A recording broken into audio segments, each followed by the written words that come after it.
welcome to Loud and Clear. This is a podcast where we explore how developing our emotional intelligence is important and, in fact, absolutely necessary to better hear and understand the voice of God.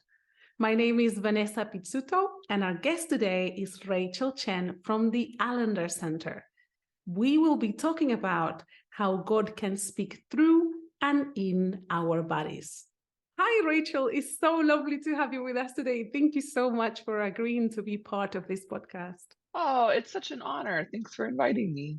Oh, thank you. And I know it's different time zones, so extra thank you to you. And I think I first heard about you on the Allender podcast, which I've been listening for a number of years, and I love and recommend. And in one episode, you were talking about your body and reclaiming your body and your body as a space, as a sacred space. And I thought, I made like a mental note, and I thought one day I'm going to talk to her about it, and the day. And here you are. I am the luckiest. I love my job. I'm the luckiest person on earth. This is such an honor and a privilege. So before anything, tell us a little bit about yourself. Sure. Yeah. So first and foremost, I feel like these days I have to start with, I am a mother to two stepsons who are like teenagers, and my daughter who was born 10 months ago. So these days, I feel like anytime I'm talking or doing something, I have to be like, if I'm fragmented or if my body is like telling me, hey, it's time to feed the baby, like, just roll with it. But I am very privileged to be a part of the Allender Center at the Seattle School, which is a nonprofit organization connected to a grad school, a seminary. And we work primarily at the intersection of trauma and abuse, the gospel, and story. And so we offer trainings, we offer healing offerings. And I've been doing this work since I completed my MDiv. And if you would have told me like 20 years ago, oh, you're going to be working in trauma, I would have been like, why would I do that? And if you had said, and you're going to like actually figure out you have some trauma, it just would have been so outside of the realm of how I was imagining my life. And yet I could say, oh my gosh, God definitely has brought me to a place that I feel like is home and is a convergence of all of my experiences. And like passions and giftings and learnings. And so in many ways, I probably have been on a journey to reclaim my body for almost 20 years now. Wow.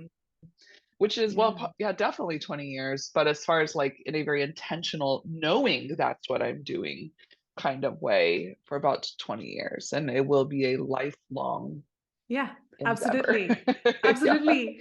Thank you for that introduction. And this podcast is somewhat at the intersection between spiritual intelligence and emotional intelligence. Yeah. And we want to explore ways in which God speaks to us. And one of the ideas that we're throwing out there is that God can speak through and in our bodies, not just in our heads. Yeah. But not many of us are comfortable with that because like so many of us grew up with ideas of the body as sinful or like trapping your soul and you having to escape it to be more spiritual. What are your thoughts on this? Yeah, well, first of all, I mean, I have a lot of thoughts on this.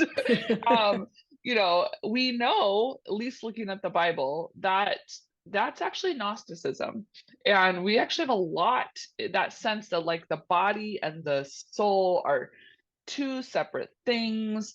And, the body is only sinful. And like you said, trapping your soul. And the whole point is to override your body and suppress your body and condemn your body. And Apostle Paul is addressing that in a lot of the epistles, this Gnosticism.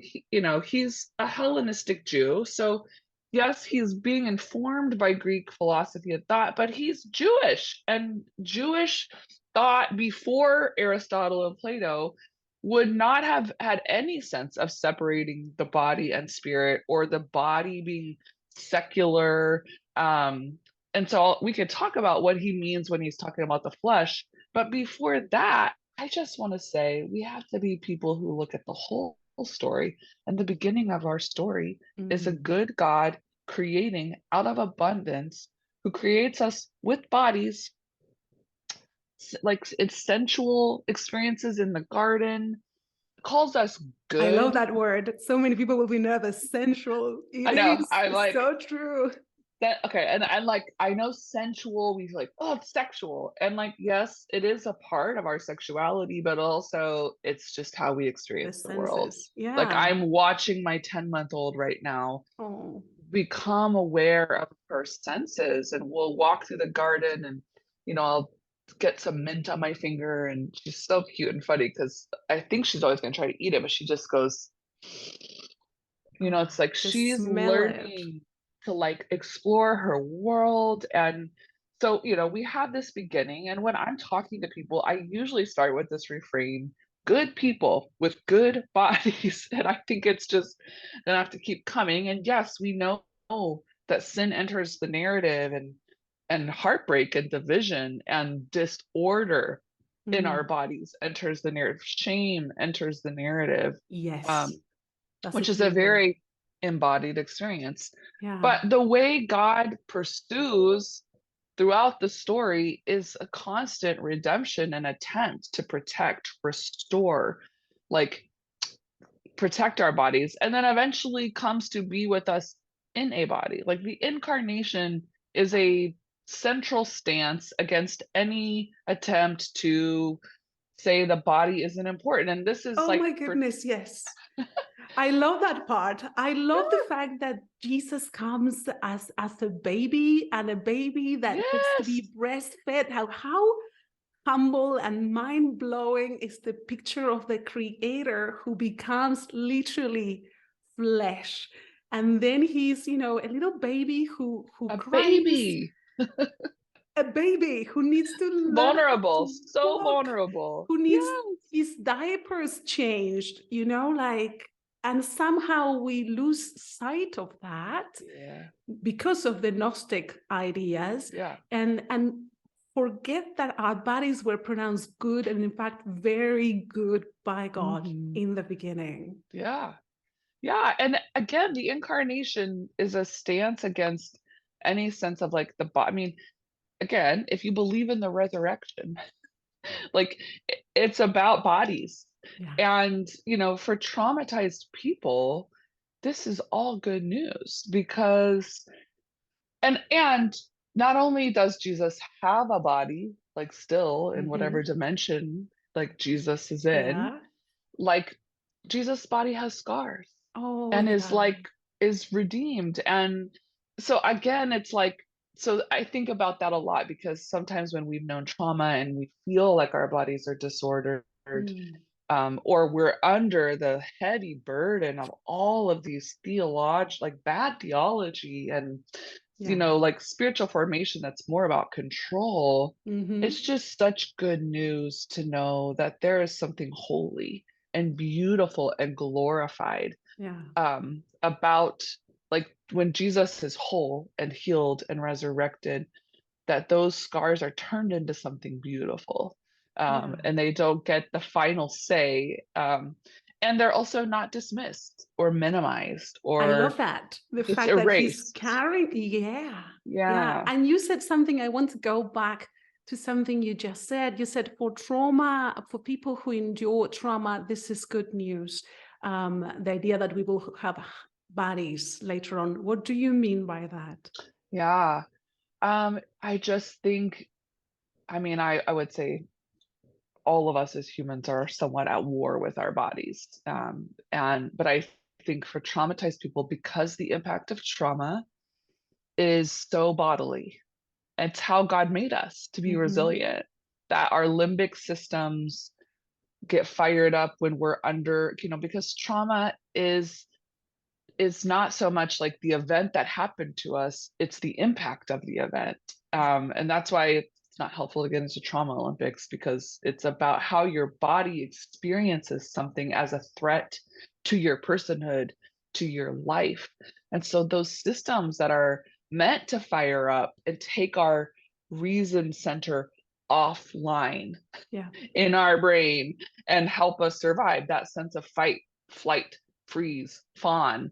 All of that is how God made us to be resilient. You know, we're also wired for love. So we're not just wired for survival, we're wired to be delighted in, to be cared for. That's what helps to bring soothing to those systems when they get fired up. But because traumatized people have a body that often feels like it's betraying you, Yeah. because people then often have to turn to addictions or different thing, numbness, dissociation to be okay in their bodies, it can feel almost like I can't wait to be rid of this body.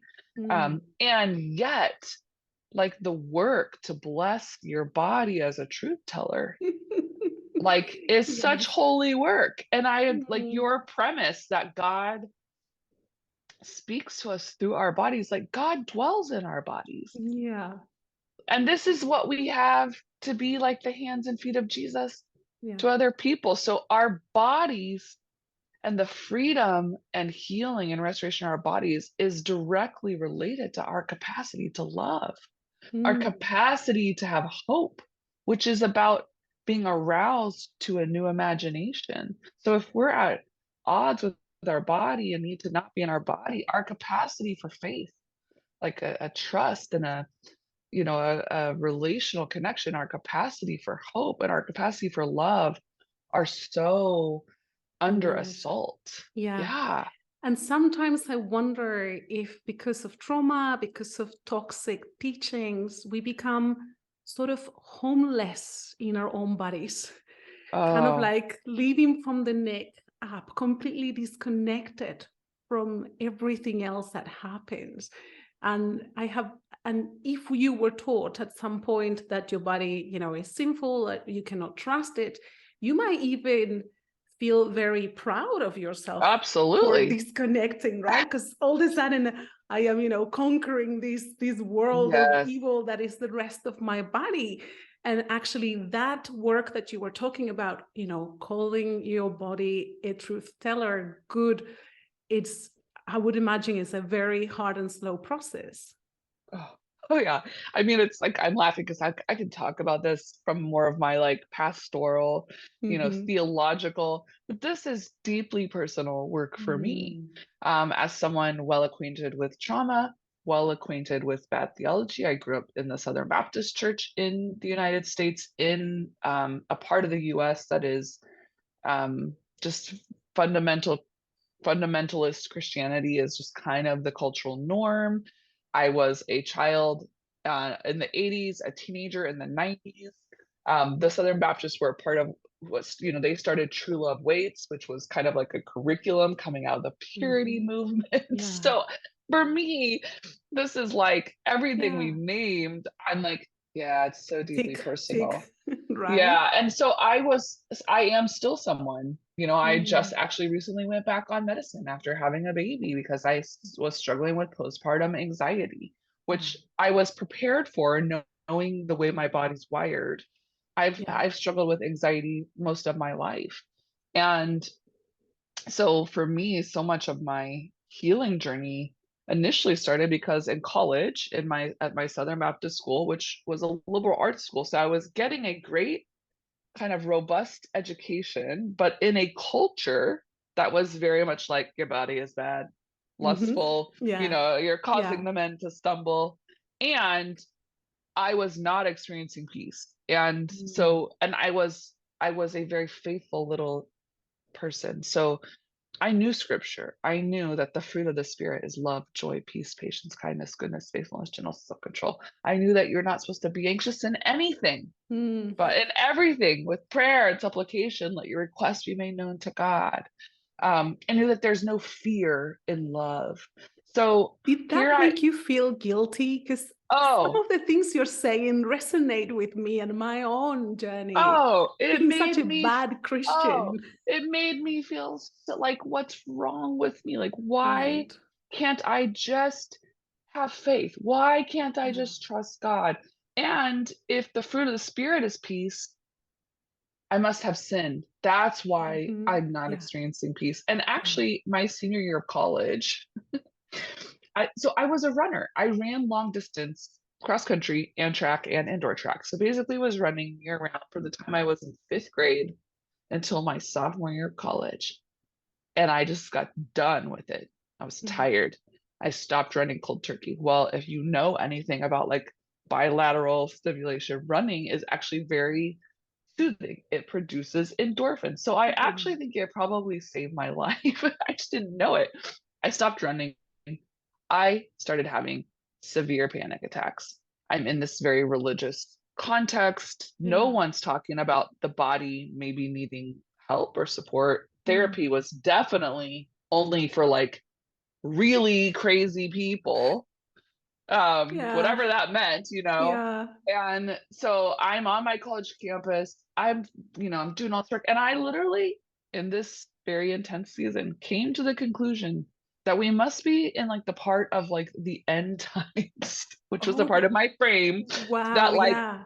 Yeah. God has This taken God's, explains. yes, God has taken God's spirit from the earth, and that's why I can't experience peace. Yeah.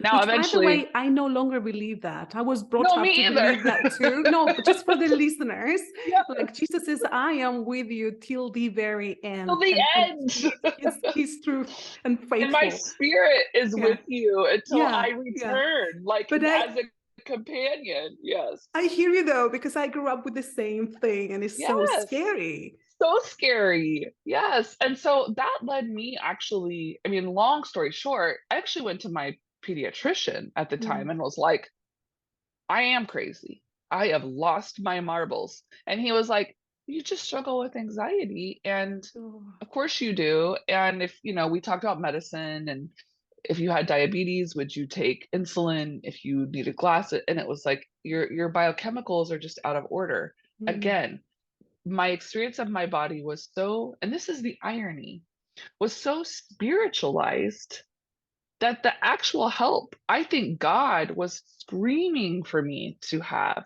Like Mm. my anxiety was a truth teller. Yeah. I was in, it wasn't Yeah. just like, I'm an anxious person.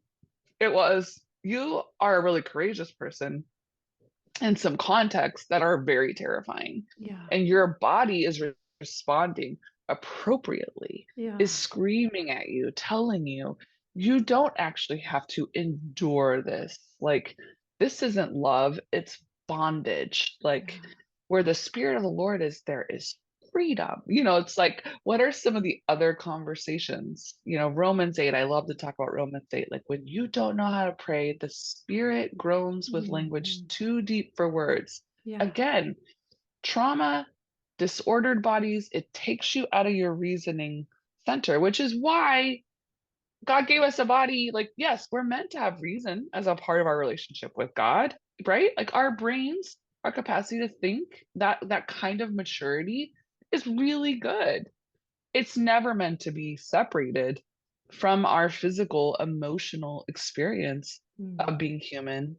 Like people often talk about this and so like Jesus wept as like one of the most powerful, shortest, it's the shortest little, Versus, yeah. but like Jesus wept knowing that Lazarus was going to be raised from the dead.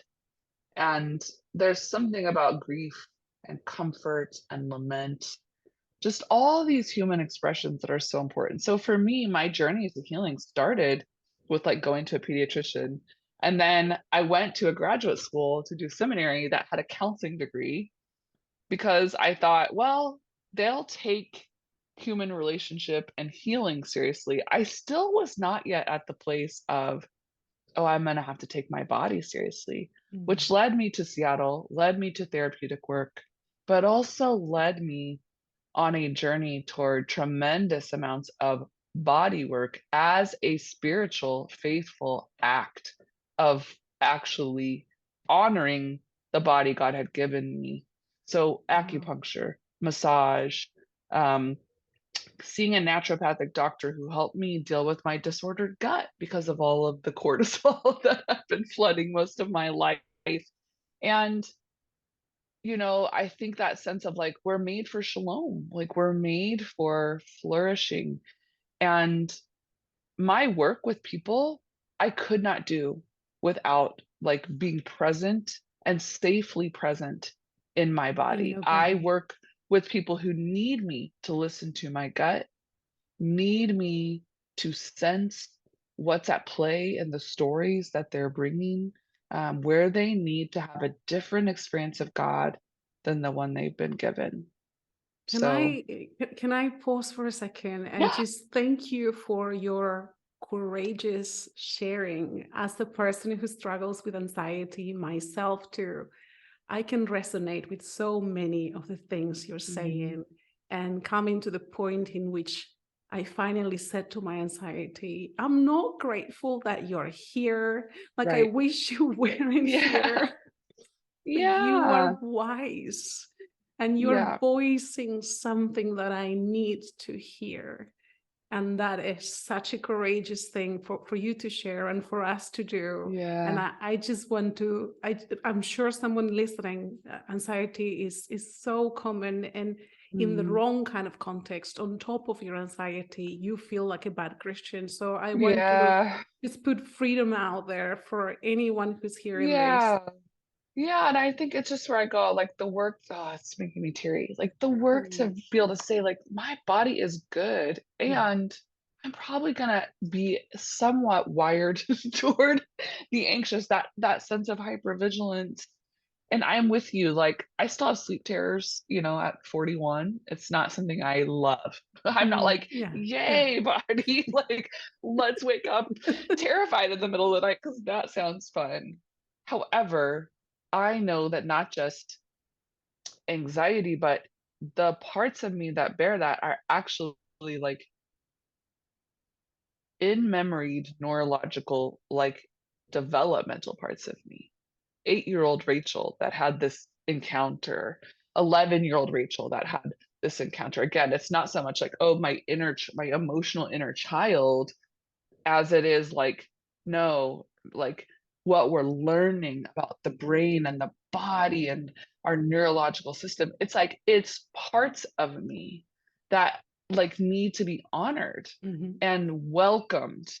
And then that is confusing, right? To be like, I'm Why would I welcoming my welcome this? anxiety here, right? Because some people would hear that and say, you can be delivered, right? Like, you can be healed. And I do believe that God brings merciful deliverance, that there can be miraculous healing. But Jesus is constantly bringing people physical relief, but honoring that the scars emotionally that they're going to have to deal with, of like the bleeding woman who's been cut off from society for 12 years.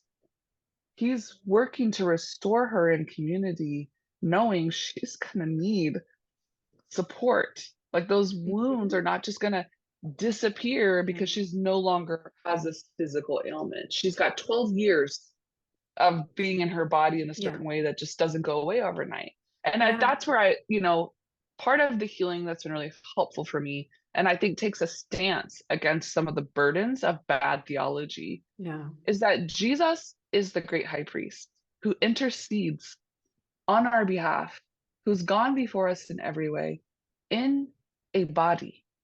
Like Jesus is well acquainted with anxiety, with terror, um, with betrayal of loved ones, with trauma.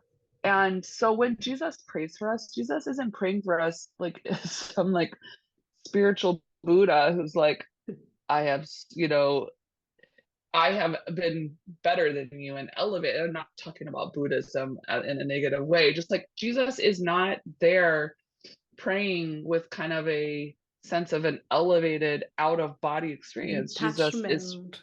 praying for us, well acquainted with what it means to be in a body in a world that is still under the threat of like the powers of sin and death, Yeah. even though they've been put in their place and they know the ultimate end. We're still in that already not yet place where Mm. we still have to contend with death, we still have to contend with suffering.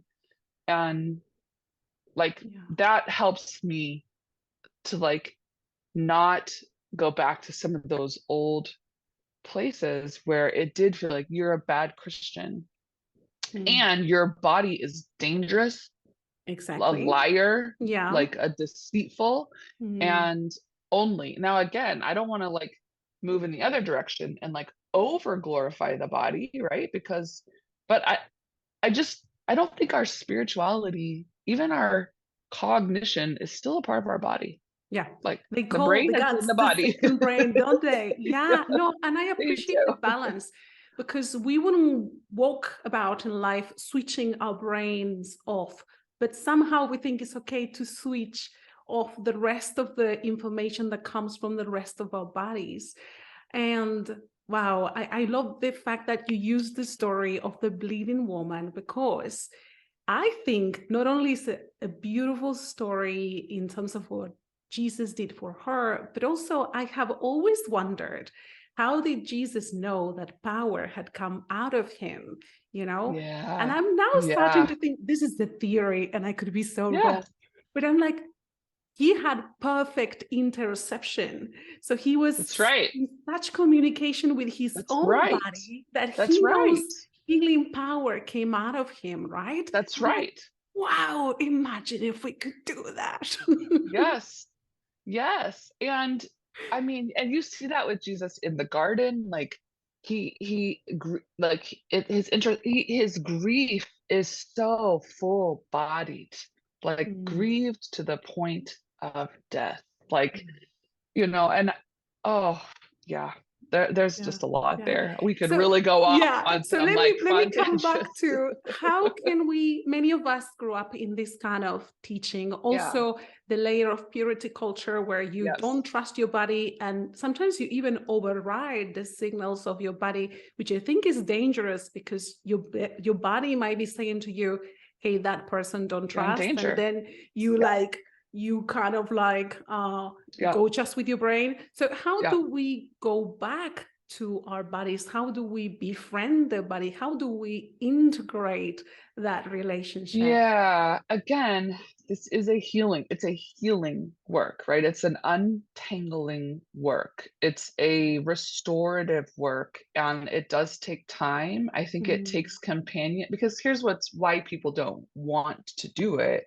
One, the fear that it's gonna like, take us outside of the love of God. Like somehow we're gonna like, into some become weird bad, stuff. right? Well, Yeah. because you have to contend with shame because everything you're naming Mm, was put there, and I think in very abusive ways, whether people's intentions were to abuse or not.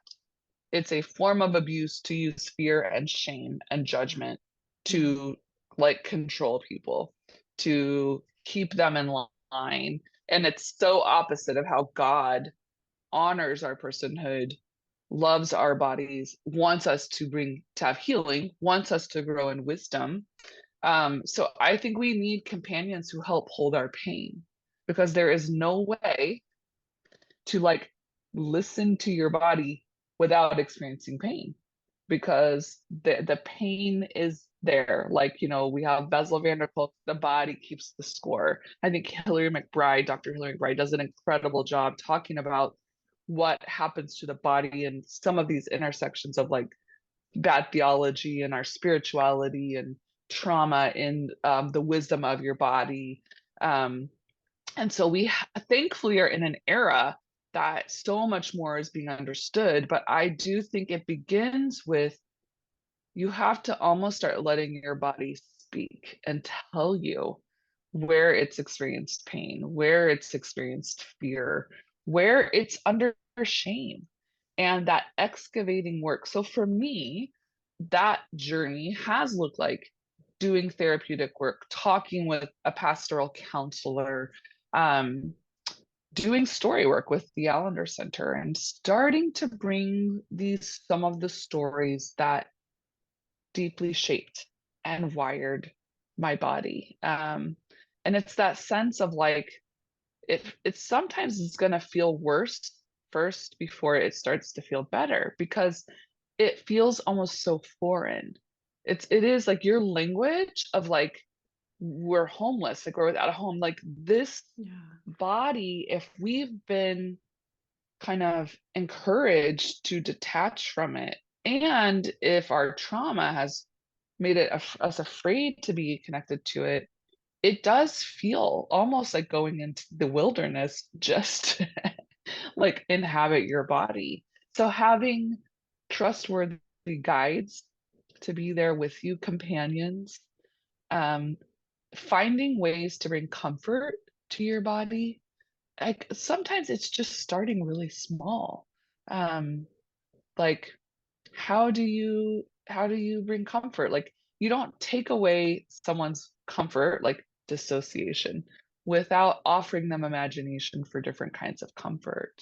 Um, so for me, my first step was I had to contend with my anxiety because it was almost like the gatekeeper of me. Certainly, purity culture and like my body is like dangerous and seductive, but also I'm asexual, which is just very confusing. Like, that's the kind of message, right? Like, you are not really a sexual, men are sexual beings. You're not, but also your body, like, is But a you're also bomb that could cause, dangerous. yeah, it's like, okay, like certainly that was there too, and something that had to be integrated, and the integration happens by learning what are the parts that have been fragmented. And so again, I can just use anxiety as a symbol. I had to start tending to the anxious parts of me with compassion. um, and I was not fond of them. Like, Of I course was like, I not. hate you. Yeah, like Of you course are not. a ruiner of all I was things, perfect until you showed up. Yeah, like I probably sure I was brave one day, maybe when I was Hmm. like 3. Um, Yeah. and so, and again, tending to that anxiety looked very holistic. Like I had to actually like receive the medical care that was available to bring some like realignment. But I also had to do some of the healing work to understand how did that misalignment come to be. Um, I love the spirit. I love Jesus. So I also was open to like being in some of my contemplative charismatic circles with people who were like, we're also just gonna pray for you. Hmm. But if they moved any way towards like, because I do think that we have an enemy that does, again, going back to, does not want us to be free to love, right? So loves to exacerbate the places where we're wounded. Again, mostly through the work of shame and contempt and judgment. So, and like kind of and cursing and convincing us um, that we are dangerous, that our bodies are bad. So I was open to like the prayer support of people saying, we are going to join the spirit and pushing back the lies of the enemy, which I thought were like, you know, um, like more, it's like the throwing out, like, I thought the lies were, you can trust your body. Oh, that's Your body is super a truth teller. interesting. But the Yeah. lies were really, your body is bad. God hates your body. Like you're just afraid and faithless. It was like I had to needed Mm. help silencing some of those voices to be able to hear the voice of And God. it must have been scary because I'm thinking, right, to realize that the lie is exactly the opposite of what you thought and of what you've been taught as a Mhm. child. I mean, there's deconstruction, and with deconstruction comes a sense of being adrift and sometimes Yeah. a lot of fear. Yeah. Yeah, so much fear. Yeah. And I just found whether it's the grace of God, it feels like it's akin to like, if you seek, you will find. If you give up your life, you will find it. Now, again, I know that is meant for so much more than just Yeah. like personal healing, but our personal healing is always unto love and unto hope and unto faith and a capacity. to be restored in a way that we are so much more free to, participate in the kingdom of God, to be a part of, like Isaiah 61, Luke 4, the way Jesus talks about his ministry as being something that's going to bring good news to the poor, bind up brokenhearted, set captives free, reclaim, turn like ashes into beauty, mourning into dancing. And so I have just found in my own healing journey, and this is the beauty of the gospel, that the more I step into these places where I need healing and I do need restoration and I do need a deeper integration, it's always in bringing closer the exiled parts of my body, and letting Oh, I them love actually that. be like, I have a 10-month-old, like letting them actually be comforted, Yeah. Oh, I letting them love that. be like, like Oh, washed clean, letting them be bringing back swaddled and held. Yeah. And so, bringing back the parts of you that the parts of me that I was not calling me, the parts that I was rejecting, and yeah, bring them back and loving them into yeah, health, loving them into yes, integration. And yes. And that, again, we think often integration is going to mean then they're gone, like they are like exorcised or eradicated. uh, And I just feel like, no, God's a God of redemption. They're mhm, restored. And yeah, that's why for me, this work will be lifelong, because 11-year-old Rachel, like, is a truth teller. That part of me that knows how to fight when I'm afraid, it is something I need. Now, the work I've had to do is to be like, you're not the boss. Um, like you don't get the final say, but I do hear that there is threat right now. yeah, Now, to you and that younger part of me, that threat may not be as big to adult Rachel as it is to that young part of me, which is why I get to bring my spiritual maturity and my wisdom as a part of the conversation. I get to bring the Spirit of God, the life-giving, liberating, comforting, advocating Spirit of God to also speak to me, um, and be a part of this kind of integrating journey. And mm, I am like, I do believe healing is possible. I just don't think healing looks like becoming like robots who don't have yeah. like diverse human I- experiences in yeah, our bodies. in a way, this may sound wrong, but I hope you understand what I'm trying to say. In a way, we don't have to be more spiritual, as in floating little ghosts or something, but more human and more rooted in our Yes. bodies. In a Yes. way, we were told, at least I know I was the opposite, that to please God, we had to escape our bodies. And actually, in Yes. order to heal, we need to be willing and be brave to tell the story, to hear the story, and to bring it to places and to people, as you were saying, who can help us hold that initial pain. Yeah. Yeah. And again, I mean, look at our world today. Like, people need, like, why are we, what are we fighting for? What's the justice and mercy we're fighting for if it's not for human flourishing, if it's not for bodies to stop being under oppression, if it's Mm. not for, you know persons and faces and entire cultures and people groups to not be under or subjugated? I mean, it's like our bodies are so central, Yeah. to who God created us to be. And this is our one life. Yes, like we have hope of a future, a new heaven and a new earth, where we're still gonna have bodies. Like, we're still gonna have bodies. And you Yes. know what? I have this little tooth that, like, I for the longest I'm time I trying to could look at the screen. Yes. yeah, Okay. I couldn't figure out like why it was shorter than the other one. For the longest time, I was like little detective, and then I realized, oh, it's because I have like an anxious thing I do where I bite my lip, and Yeah. so all that biting has ground down this tooth.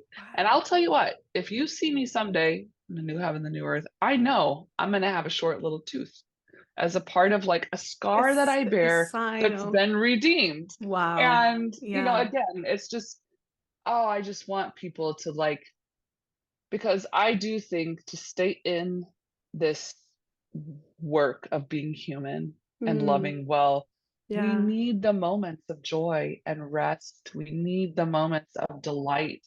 And Mm, again, sensual, like to see the beauty of yeah. what we're fighting for, Yeah. to taste the moments. But yes, I listen, God speaks to me in my body through my anger, Oh, I love through my that. grief.